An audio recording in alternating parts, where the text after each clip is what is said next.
উন্নত জীবনের কয়েকটি মন্ত্র।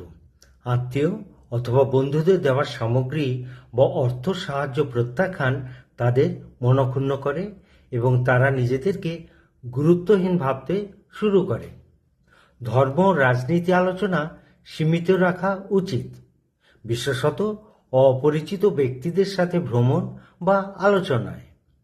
প্রতিদিন 20 মিনিট নিভৃতে থাকুন ও নিজ মনের কথা শোনার চেষ্টা করুন। অচেনা ব্যক্তিদের বিশ্বাস করার পূর্বে নিজের ষষ্ঠ ইন্দ্রিয়ের কথা শুনুন।